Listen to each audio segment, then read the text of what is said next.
Hey y'all, guess where I am on my way to? I'm going to get my very first ENTYVIO injection. And if you are interested in seeing how that goes for me, please stay tuned. For years, I have been receiving Remicaid. I want to say maybe 2006, I've been getting Remicaid infusions.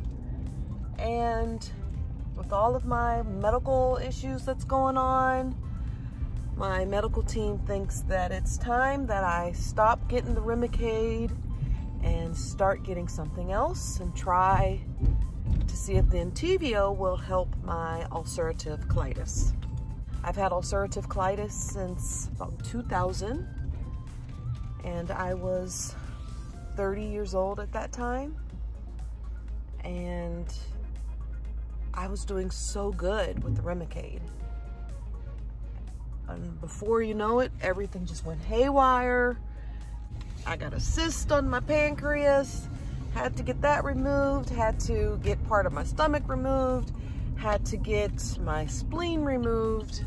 I also have pyoderma gangrenosum. I got all kinds of stuff going on with my body. So I am hoping that this ENTYVIO really does help and make things a little bit better for me. I will get back on when I get to the hospital. I'll be back.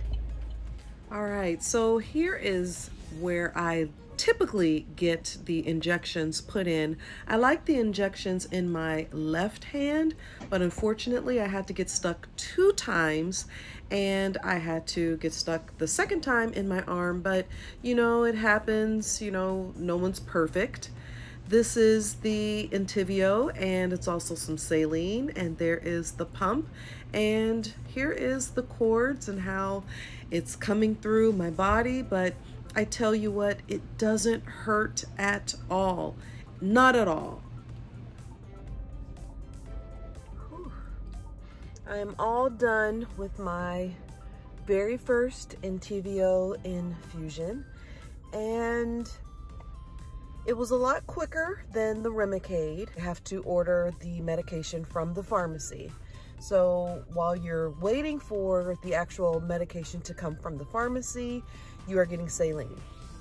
Once the medication gets there, they go ahead, they hook up the ENTYVIO to the saline, and that takes about 30 minutes for you to get. And that's a lot quicker than Remicaid. Remicaid, they would have to increase at different increments, and this, it just goes straight through. So I thought that was very interesting.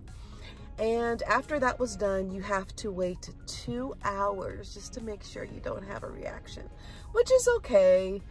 But I had to pee a lot. I think I went to the bathroom 3, maybe 4 times when I was there, and I think I have some footage of the pole and what it looks like and all that kind of stuff, so I will make sure to insert that here.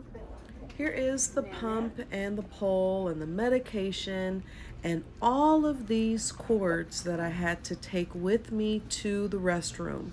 So just imagine going to go pee with cords and a pump and a pole. It was ridiculous. And of course I took some gloves. You know, I'm always telling you guys to take a handful of gloves when you go to your doctor's appointments. If you would have been doing that prior to the pandemic, you should have gloves on deck. So I got myself some gloves. I think I'm gonna make sure I put a picture of that in here as well. What size gloves you need? You need small, you need medium, you need large. You better grab you some gloves when you go to the doctor's office. You can even ask them, and they will say it's okay for you to grab whatever size you need. And yeah, it was pretty easy. You know, if you're not squeamish about what the needle looks like. I got this beautiful bracelet here and this armband that I can take off when I get home. But it's 2:20 and I need to get going because Deja and I are going to have some lunch, and you know, I'm tired, but I think I'm tired because I got up at 5 o'clock today. I worked out this morning. So yeah, so I'm a little tired, but I don't know if my fatigue is due to the ENTYVIO. I think my fatigue is just because I'm just tired. And my stomach's a little crampy too. That's probably due to the ulcerative colitis. It's going to take some time for the ENTYVIO to start working. It's not going to work overnight. Rome wasn't built in a day. I still will be taking the prednisone, so my face will continue to be a little chubby.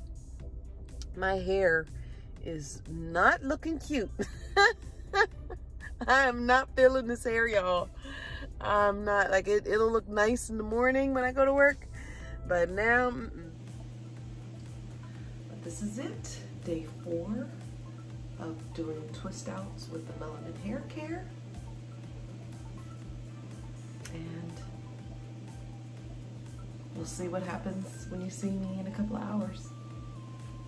But they did give me a blanket. It was pretty cold in there, so they did give me a blanket and they gave me a pillow.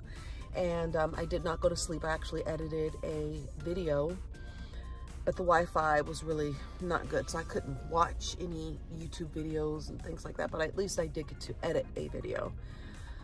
But yeah, it was pretty easy, and I will keep you guys posted on how well the ENTYVIO works, but it's gonna take some time. This was the first one. I come back in 2 weeks.